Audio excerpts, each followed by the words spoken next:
Bismillahirrahmanirrahim. Assalamu alaikum everyone. So today's lecture is about whether companies should be or should not be run in the interest of their owners. And Chang makes the argument that sometimes they should not be. Uh, Now, first of all, why is allowing companies to be run in the interest of their owners the default choice of economists? Why do economists want profit-seeking behavior to rule or govern how firms are managed? We know that entrepreneurs are residual claimants, which means that they claim whatever is left or the residue of what a firm has made. And so we believe that they make the best decisions to get maximum profit. What this means is that if you line up land, labor, capital, and entrepreneurs, the earnings from land, labor, and capital are contractual earnings. If you've hired a worker, you decide on day one how much to pay them, and then you're locked in. They don't have to worry about whether you're making a loss or profit in the short term, at least. All they care about in the short term is the fact that they will extract whatever you've promised them already. Similarly, if you make windfall profits or supernormal profits, extra profits, at that time also there is no joy in the heart of a laborer who is on a fixed wage with you, except maybe the hope that in the long run, the next time they negotiate on their contract, they might get a better contract. So on a day-to-day basis, we believe that those who are left holding the residue earnings of a firm make the best decisions.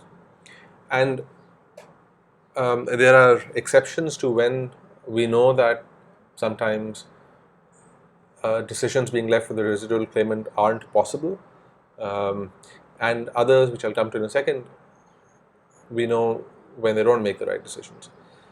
But then, excuse me, we say that entrepreneurs, Chang says that entrepreneurs and allowing profit-seeking behavior not only maximizes profits but also leads to maximum social contribution. And there he is implicitly citing a key economic model based on certain assumptions, the welfare theorems of economics. And we know as economists that that is a model that perhaps doesn't always apply in the real world. We know it's an overstatement because of externalities. So first of all, I think we've already discussed this many times. The fact that if you're earning either positive or negative externalities in any scenario, that output is more or less than it should be. But it's also a misstatement in my view, and I will make the case for what I mean in a second, because of inequality and paternalism. And I mean something very specific with that. And this isn't necessarily a standard economic result, but I think it will be quite intuitive once we start thinking about it. And economists have engaged with it, of course. First, let's talk about inequality. So, if you have a completely completely profit-run system, a system that only seeks for every firm to maximize its profits, we know that we will then have inequality between those who have more and therefore can demand more, and there's those who have less. There's a great example on this from the COVID crisis right now, where we know it would have been good for us to have greater investments in public health, greater investments in ventilators and such. But over time, inequality has meant that a lot of firms have focused, instead of working on these sort of big problems for humanity, have focused on improving how much data your phone can hold, for example, and things like this, which are great in their own right, but perhaps the imbalance between investments in consumer technologies and investments in these more remote industries has perhaps gone too far. But I have a different problem in mind when I speak of this, and let me give you an example. So, about a few weeks ago, Louis Vuitton came out with a pair of dumbbells, beautiful set of dumbbells. They also came out with a skipping rope and table tennis rackets and balls. They are charging today $2,700, $670, and $2,280 for these items. Now, the traditional economist view would be that this is fine. This is an item that people have demand for and should be. We should be fine with a system that brings these items to people's to in front of people and gives them the opportunity to buy them. But there's a counter argument to be made, a heterodox argument, which is that you can buy a great set of table tennis paddles without the logo in the US for about $35 each. So this entire set that you're seeing here, sans the logo, you could get something similar to this for about $80. And the rest you're paying for the privilege of being able to say that you've bought something from Louis Vuitton, maybe fractional improvements in quality, and the additional sort of nicer, perhaps, leather cases that you see here, and similarly for the other items. Now, what we don't have in economics is any way of articulating the dysfunction in a system that allows some people to buy these sort of, in my view, frivolous items, and does not bring other necessities to other people. And the reason that we can't do this in part is because we don't have a good framework to make interpersonal comparisons of utility. In other words, if I say I'm going to get great utility from buying this $2,700 set of dumbbells, and we have the alternate opportunity of giving me dumbbells of the same weight without the brand for, let's say, $70, and society allocating the remaining $26, $30 to feeding the poor, we have no framework to suggest that this latter scenario, which most perhaps reasonable people would agree is superior, we have no mathematical way of saying that the utility of the people who have benefited there is greater than the utility of the individual who preferred to buy the dumbbells. And this, of course, is unsatisfactory. It's also a huge limitation of economics. Economics would be far more prevalent in our lives if we had a good way to solve this. And more broadly, it means that normative claims about what should be, or prescriptive claims, are much harder to do in economics. And I'll give you another example on this in a second. But let's also note the fact that inequality has a lot to do with the outcome that you see before you.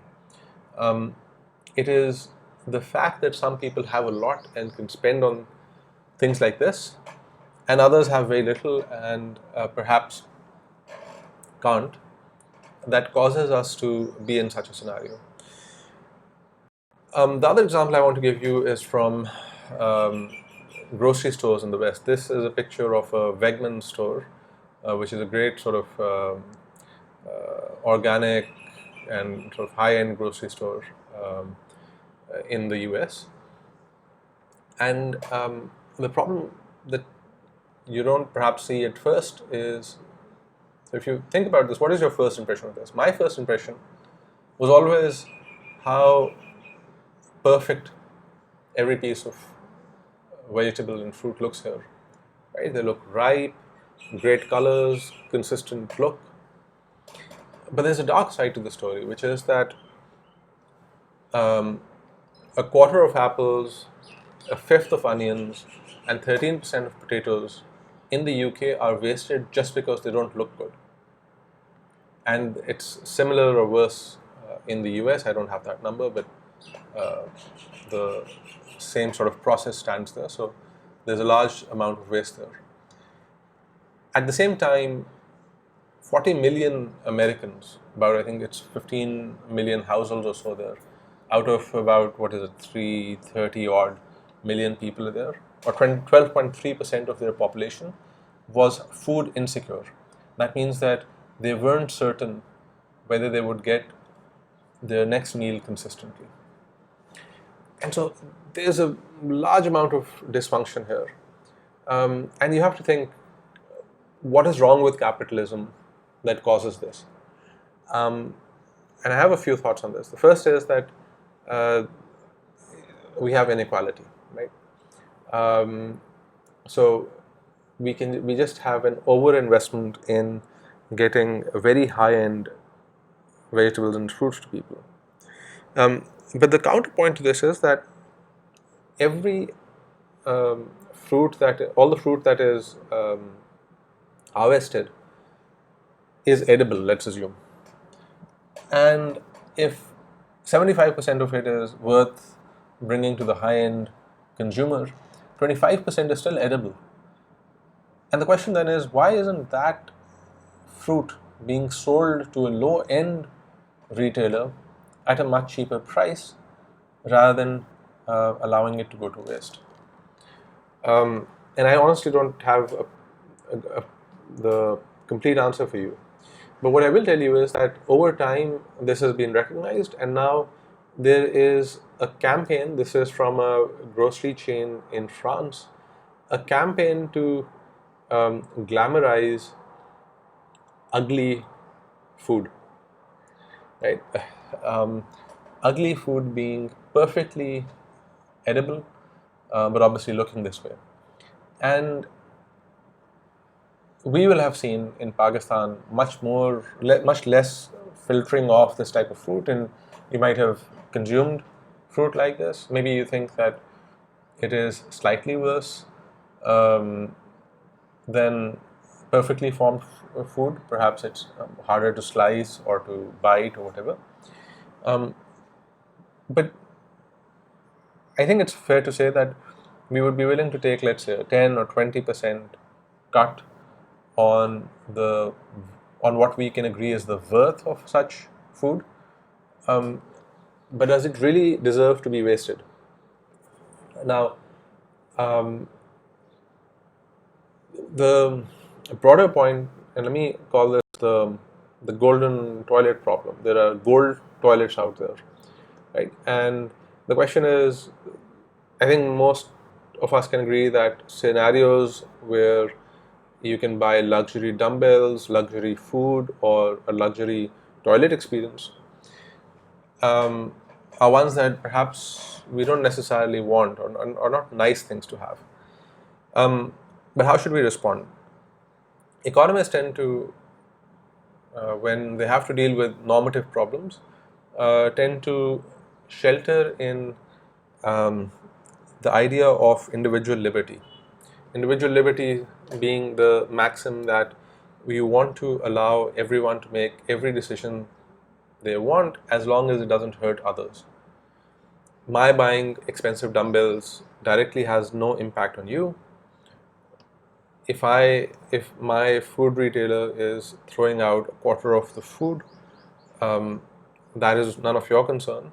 In fact, it perhaps might lower your costs. And if I want to sit on a golden throne, then so be it.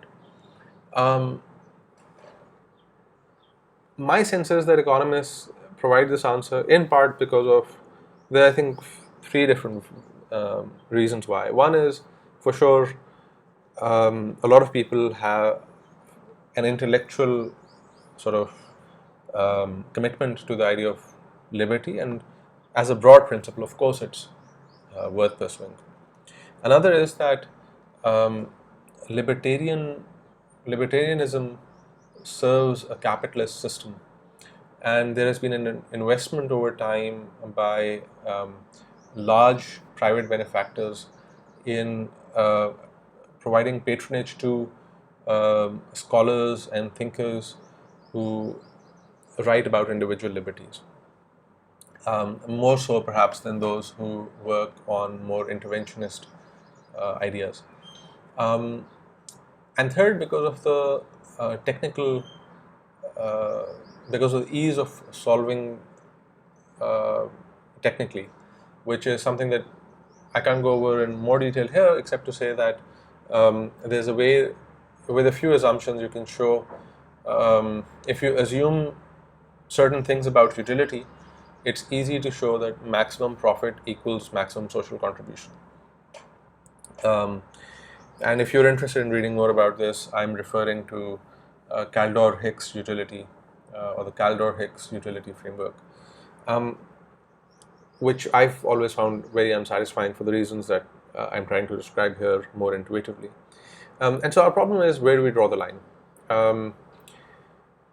The other sort of question that we can have is, how can we respond? So let's say that we've agreed that these are not outcomes that we want to support.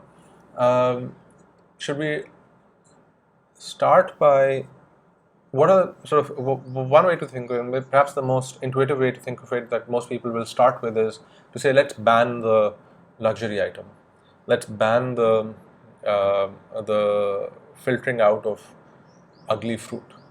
And that's one way to work. And perhaps it can work in some scenarios, but not others. And there, my problem is mostly with the definition of a luxury item. What you call a luxury item, typically as you move from cheaper to more expensive types of the same broad category of items, you're also getting greater functionality. A Mercedes has functionalities that a Honda doesn't have, and a Honda has functionality that a Suzuki FX doesn't have. All three will get you from point A to B, but some will do it with more comfort, will leave you more refreshed at the end of the journey, will be faster, and what have you, more fuel efficient possibly. And so my definition of luxury might differ from yours, and we all tend to think that our definition is right, but there's no sort of, unless you want to dictate your way to a definition of luxury, and say, that your claim of what luxury is the right claim, it's very hard to say. You have quality gradations of dal and chawal and all sorts of other items, and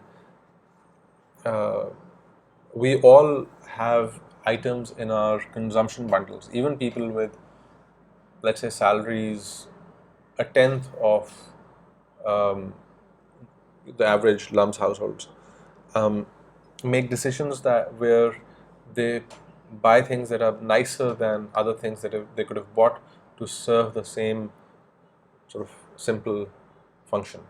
So in some sense, perhaps luxury is something that we need to internalize. In some religions and philosophical sort of constructs, we leave to the individual to decide what is luxury, and perhaps you can strive for more abstinence and a more rudimentary way of living, but that perhaps judgment can be left to an individual rather than defining a list of things that you can or cannot consume. But moving back to economics, how should we respond? One way to solve, quote unquote, this problem is to think about the market failures that exist in these situations. Perhaps there's no real market failure to speak of in the dumbbell market and the golden toilet market, but there does seem to be market failure in the fruit market. And without further investigation, it's hard to say, but it might be that there is a lack of awareness amongst consumers, a lack of information amongst suppliers, or something of that nature that prevents this sort of ugly fruit from being consumed more widely at throwaway prices, literally throwaway prices. Um, the reason that I'm saying it's not completely clear is that I don't have a good sense of what the transport costs and so on there are. But one solution might be to think about what market failures have caused this to happen. The other is to create better taxation systems. Taxes, in some sense, except for taxes that fix externalities, redistributive taxes are not um, part of the um, are, are not an important policy measure that we have very much to say about as economists. Um, it's mostly considered a political problem.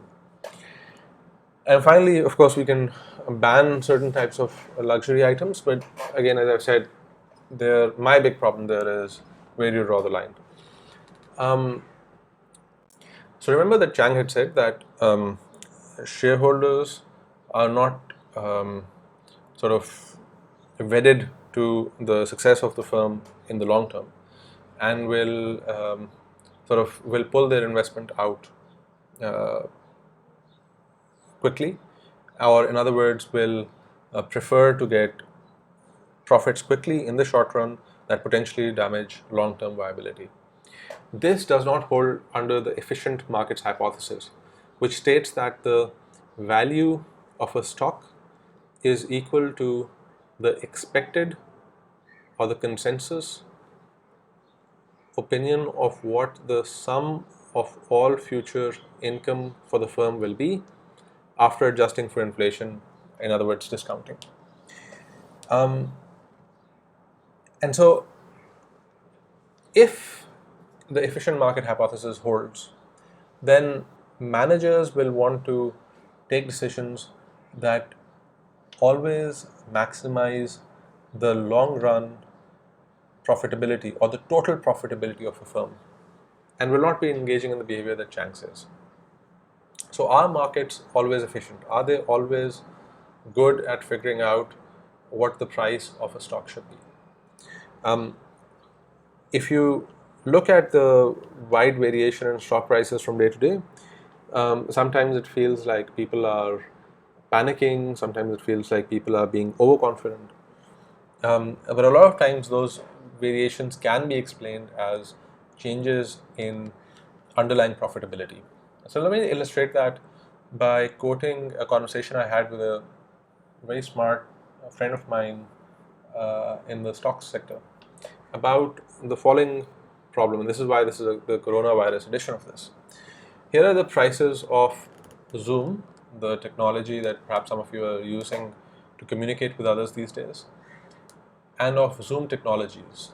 Zoom Technologies is an unrelated um, stock, um, which has the sort of short code that's used for trading um, of Zoom, whereas Zoom, the communication and sort of stock communication firm, has a different such code. And so what happened over the last couple of months was that this other Zoom that had nothing to do with the Zoom that has become very popular had a sudden spike in its valuation of sort of up to 18 times more than it had been in the past. And then the Security and Exchange Commission of the US halted trading because they feared investor confusion. And after that, the prices started dropping. In contrast, the real Zoom, if you want to call it that, or Zoom, the communication company, peaked at 32% more than 32% more valuation than what it started with. The first thing is to remember why people want to buy Zoom stock, Zoom, the communication, the Skype competitor. They want to buy that stock now because before Zoom suddenly became a big thing after the coronavirus hit, there were certain expectations about the profits that it would incur over time.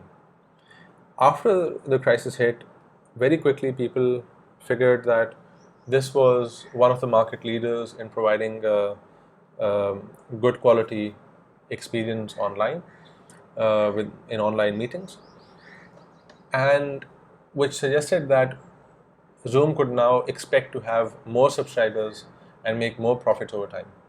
And so at its old valuation, that old valuation was priced based on certain expectations of future Zoom earning.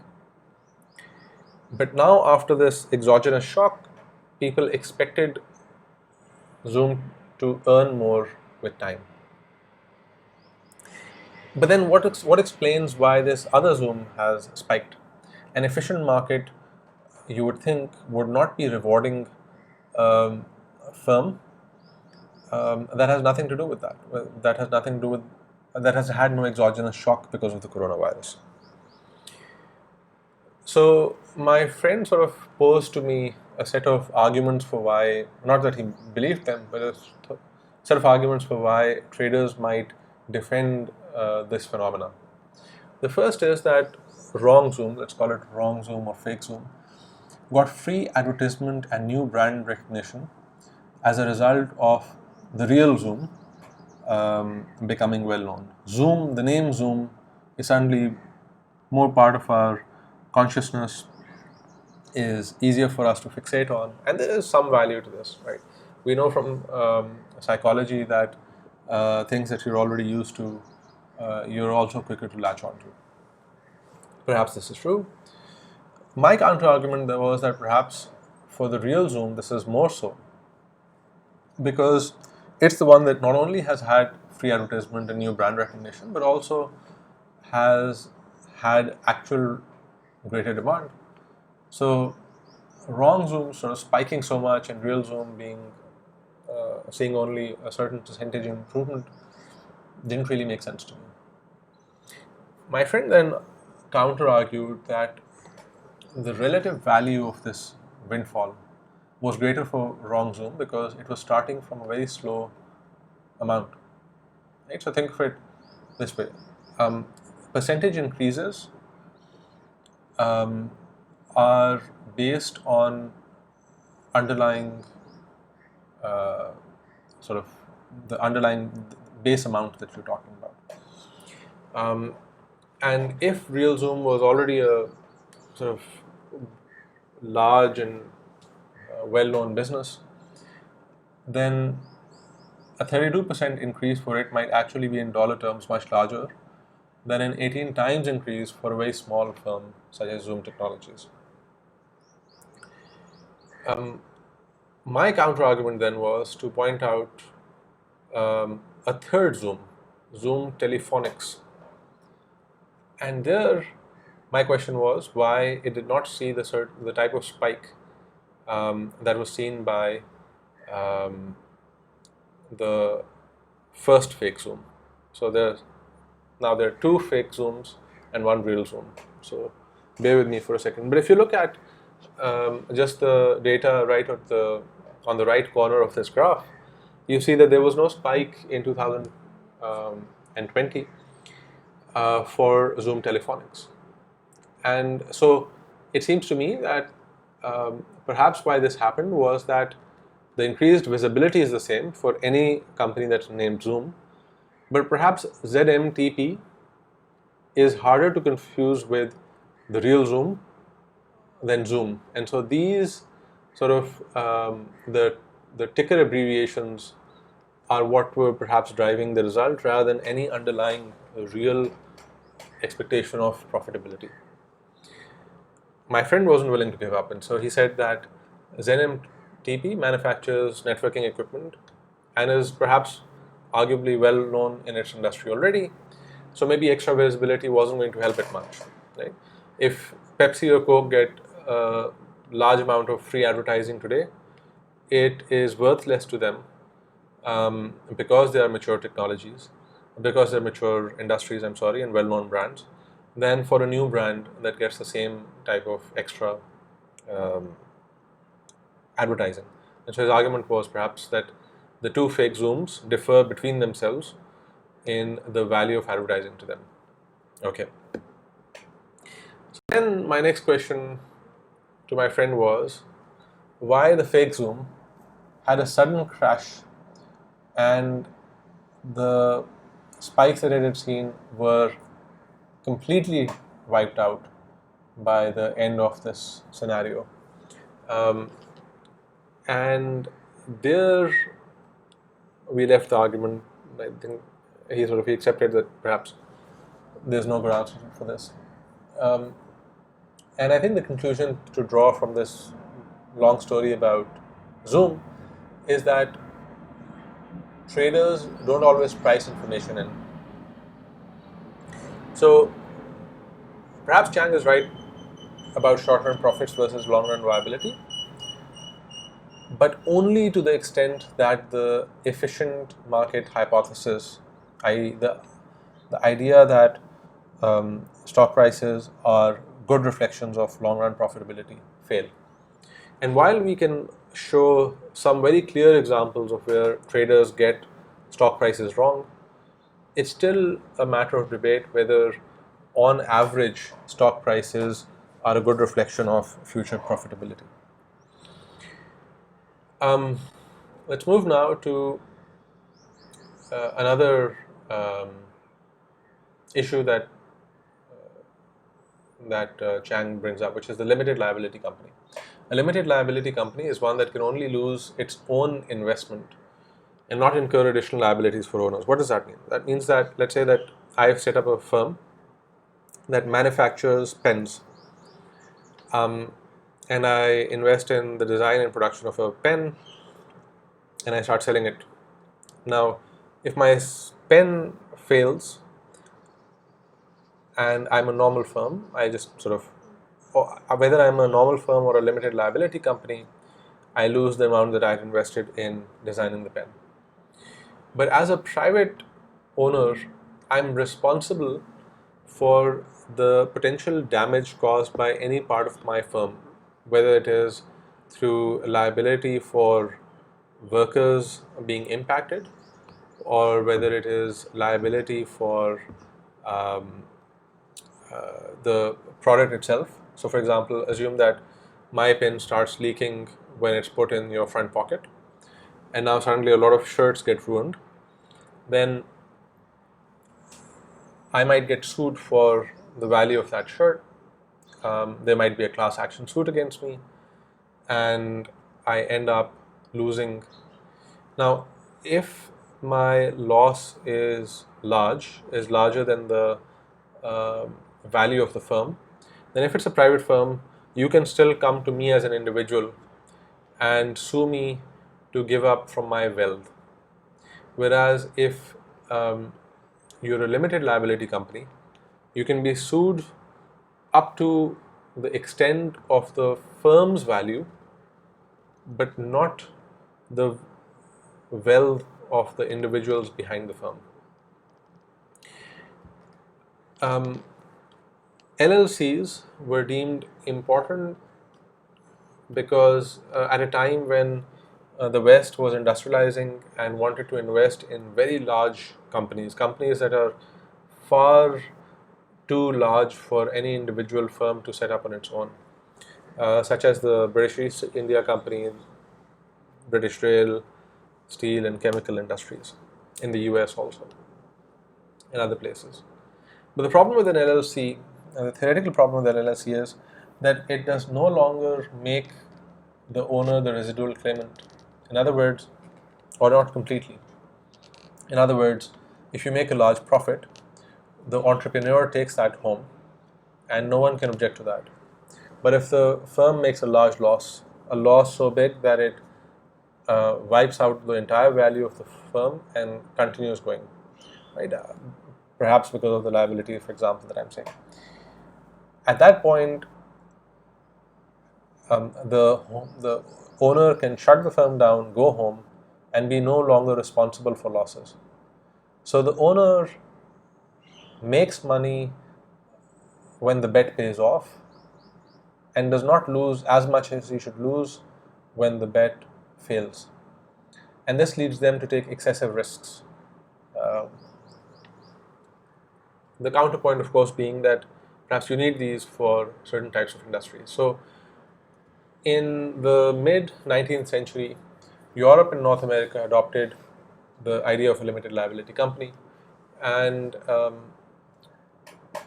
the reaction of Marx at the time was that this is capitalist production in its highest development. And Adam Smith's reaction to this type of a structure had been that the directors or the managers of the firm won't watch over LLCs with the same anxious vigilance as partners in a partnership do. In other words, as much as sort of owners who are fully responsible for their firm do.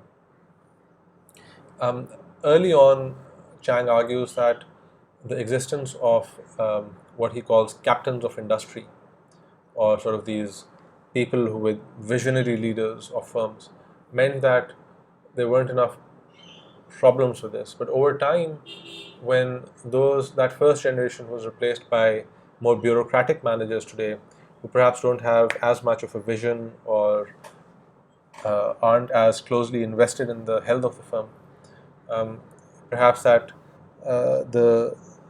a class of problems arises called principal agent problems, which we're not going to go into in this course. So, on the principle of shareholder value maximization, which was argued to be at one time in the 1980s, argued to be what managers should always be aiming for. The idea that managers should always be aiming to maximize profits, maximize shareholder value. Chang describes ruthless cutting of costs, thus distributing profits back to owners, and the idea that managers get compensated in stock options. And he argues that other stakeholders such as labor are hurt because wages are suppressed by the threat of outsourcing. And he says that suppliers are squeezed by cuts in procurement prices. Governments are pressurized to lower taxes, provide more subsidies by the threat of moving to a more favorable place. These arguments for why labor, suppliers, and governments have been pressurized by owners and profit makers is, in my view, a misdiagnosis. It's a misdiagnosis because if you are going to have wages suppressed, you can walk away. The question is, why can't you walk away? And the answer is because of outsourcing. Because your job might be sent, or your portion of the firm might be outsourced. For example, call centers started off in the US, but very quickly were outsourced to places like India because communication being cheap enough, it made more sense to hire sort of an English-speaking person in India to do this than to have an English-speaking person in America or England to do this, because the wages that you'd have to pay them would be very different, as we'll talk about another day.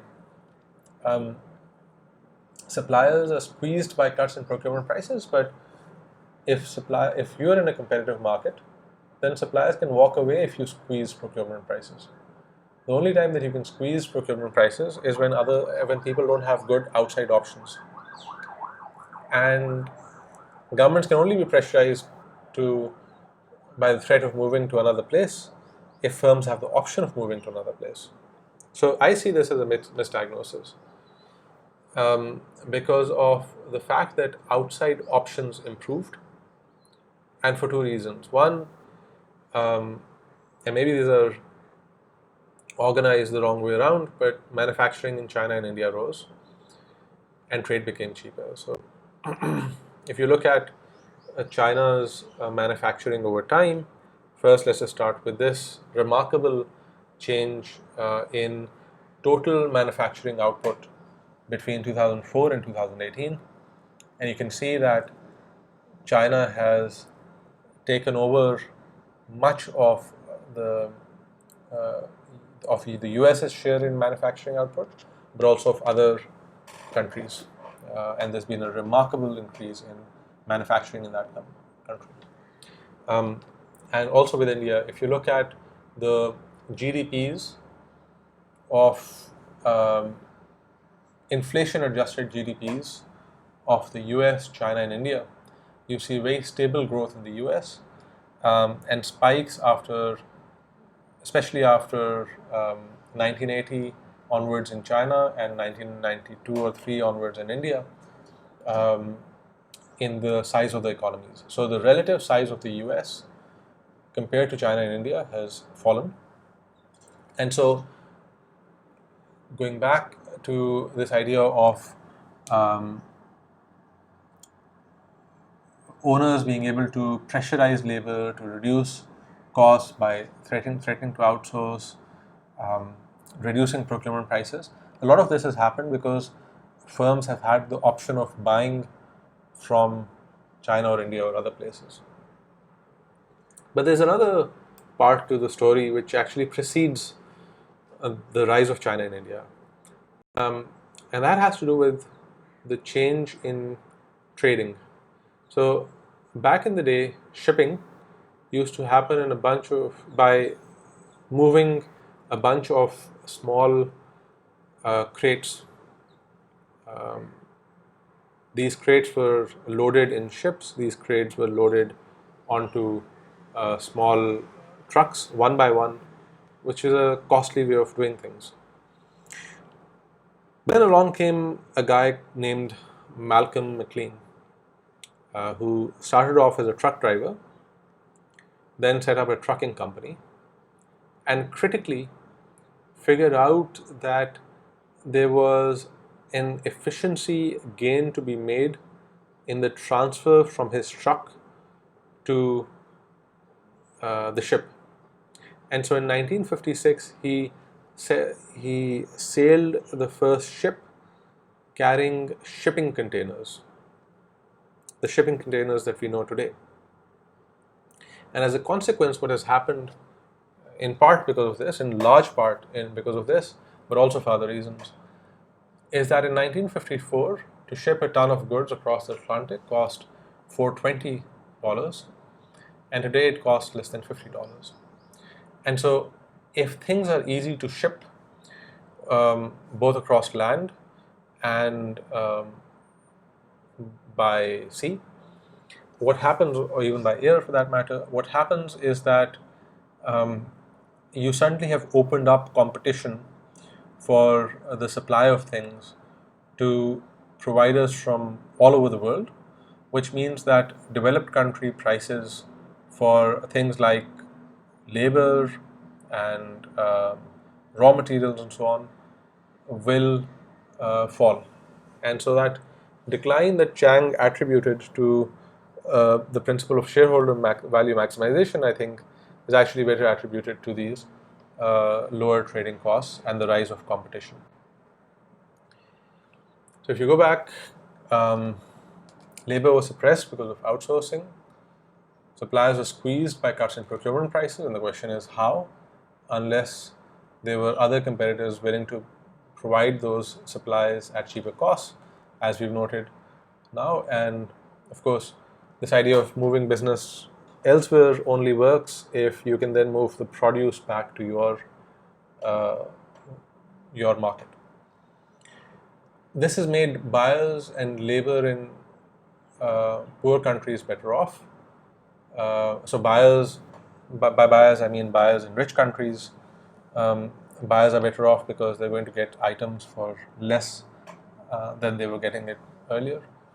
This has led in part to the massive rise in middle class living lifestyles across the world. Labor in poorer countries is better off because this Indian guy who would otherwise have gotten a job at a less productive firm in India is now working at a call center and earning in a business that gets revenue in dollars and possibly gets larger amounts of dollars than the outside options they have. And more efficient suppliers are better off because those people in other countries that are good suppliers are better off. So, and of course, more favorable places are better off. So, I think the broad idea of the criticism of the principle of shareholder value maximization or profit maximization that Chang undertakes is a little mistaken. I do agree that companies should not be run completely in the interest of their owners. We already know that it should not be the case because of externalities and inequality. I have made the argument that perhaps there's something to be said about constraining what businesses can or cannot do. And we do know that stakeholders can damage firms, and this does happen, but only to the extent that markets don't price damage in. And again, I don't buy the story about the shareholder value maximization that Chang makes. So that's it for today, and I'll join you again for the next lecture.